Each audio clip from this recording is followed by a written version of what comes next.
Hey everybody, welcome again to the channel. Still Saturday, the sun's about to go down. Keisha's about to come in the house. She's been outside for a little while now. It's quite warm.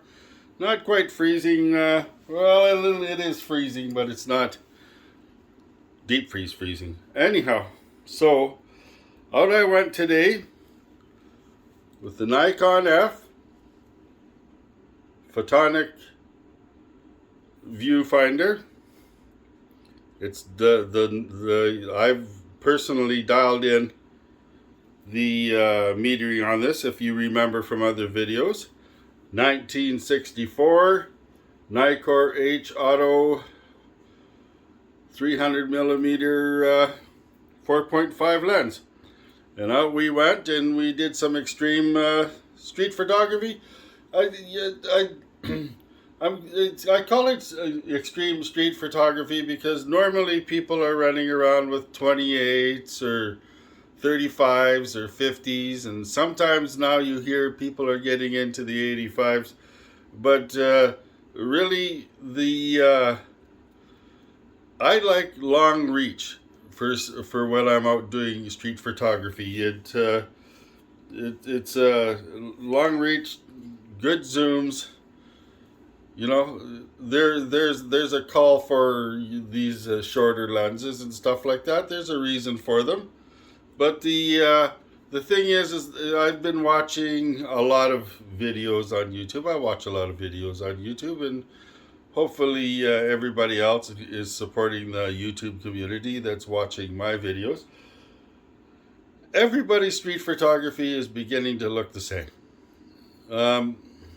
Is there an easier way to put that? I'm not too sure.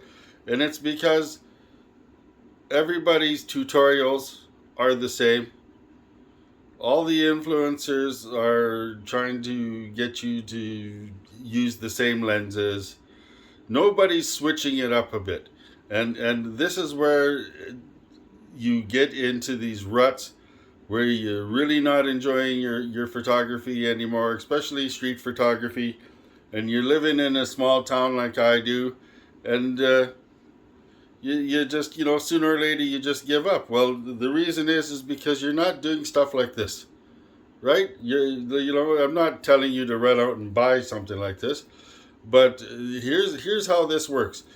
When you step out and you're locked in with a 300 millimeter lens, which is extreme for street photography, you're locked into different types of compositions. You're basically focusing on the artistic side, and you're exercising a whole different view of street photography than you've had before, And definitely you're not running around being secretive, and why are you anyways? I still don't understand that one, because everybody sees you do this or do this, everybody sees you. Everybody knows what you're doing, even with your phone. So the reason why I do this is simply because it forces me to look at different compositions.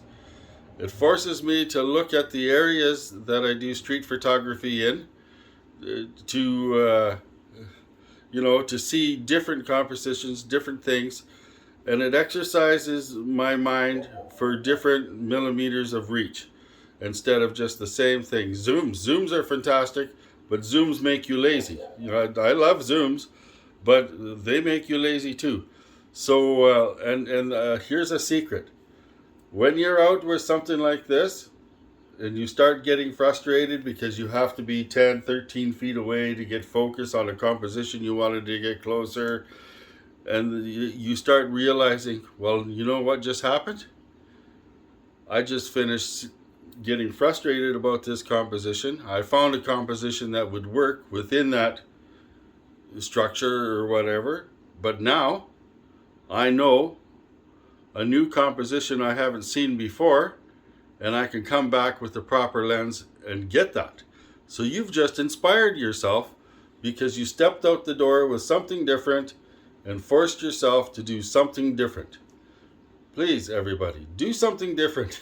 you know, because I'm sorry, I'm sorry. I watch at least two hours of videos a night, and everybody's street photography is beginning to look the same. In fact, if you're watching some videos where they're doing, B-roll and that, I can see sometimes four or five in the distance because I notice things in the distance. A photographer, I'm noticing everything, and you can see other street photographers doing the same thing in the same area. It's been done. I'm sorry, it's been done. It's been done since 1928. The city grew, the population grew. It's more constricted. Your population in all of these city centers is growing and growing. If you're in a tourist area, even with landscape photographers, you have a look and you'll see that some of them have a real hard time keeping other photographers out of their videos because they're in areas that people have taken photos of millions and millions of times. You're not really going to get anything new. But this is a ticket for inspiration using different lenses. You don't have to use this lens. I'm not talking about just this lens. This is why I do this. This is why I do this extreme street photography and extreme reach photography. It's an actual exercise that I'm training myself to see new compositions in an area that I've been before, and inspiring myself to come back because I'm noticing compositions that I'll need a different lens for. So you're re-energizing. So anyways, Nikon F, 1964 300 millimeter deadly lens. You guys, what a if you've ever shot this system, it's a whole feeling like it's a king, right? This is the king. There's no questions about it. This is the king of cameras. I don't care what anybody tries to tell me.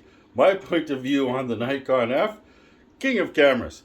So out I went with Lady Grey. As I mentioned earlier, we have a sizable donation of Lomography's Lady Grey 400, which is Fomapan 400. And I develop it in DDX. So Ilford's DDX. So this is what I got. Okay, so here's another thing. I'm really restricted for time here, so it only took me an hour to get out, get these photos, and get back because I have other things going on. So there's another issue. Like I'm not out there for 3 or 4 hours like I should be. But luckily, you're going to see some train stuff and some structures, and you'll see a little bit of the town and some buildings. I tried to get as much in as I possibly could in the time I had. But here we go. Extreme street photography. Nikon F. 1964. 300 prime. 4.5. Deadly prime. I handhold this. Meters dialed in. It rocks. So like, subscribe, click the bell. Here's what I got. I hope you guys enjoy it. And yeah, you're going to see things that you normally wouldn't have even thought of taking photos of. And some people call it abstract. It's not really abstract. There might be a few abstracts in there, but basically it's commercial, industrial, It's cool. It's really cool. So hang in there. Video number 2, you guys. Sun's going down. I'm not going to get the third one up today. Hang with me. Like, subscribe, click the bell. Ooh, the king, right?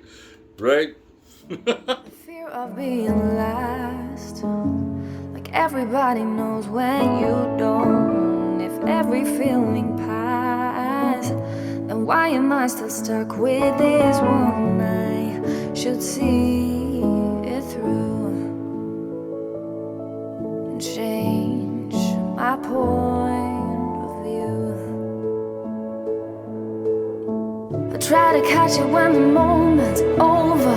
I try to fill up though it's pouring over. Cause I have reached a point where nothing matters, and I'm signing off this open letter. I go down in blue, and that will be on you.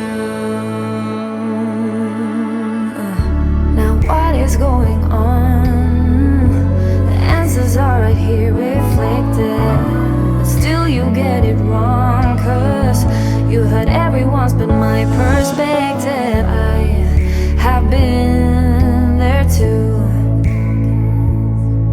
but I can't change the truth. I try to catch it but the moment's over. I try to fill up though it's pouring over. Cause I have reached a point where nothing matters, and I'm signing up this open letter. I go down in blue, and that will be on you. And with all these words in writing, a storm rolls off my chest, and with no one to rely on, I'm probably at my best.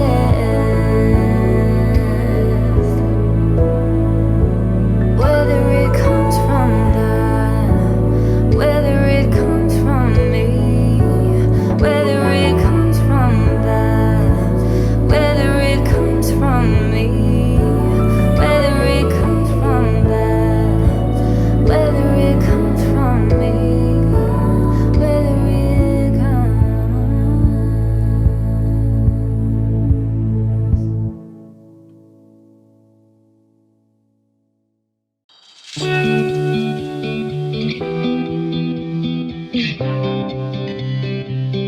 Every guy I've met, we fell in love at a bad time. Getting insecure, questioning myself on the way down. Now I'm so tired of breathing underwater. I just wanna float like a ship made out of paper.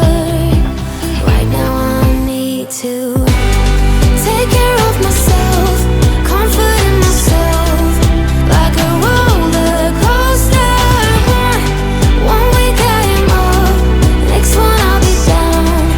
But I'm getting closer to a stronger me, feeling free, like a roller coaster. One stronger me, feeling free, like a roller coaster.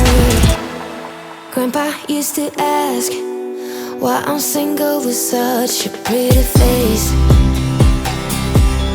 Where is your man? You should go out and chase him.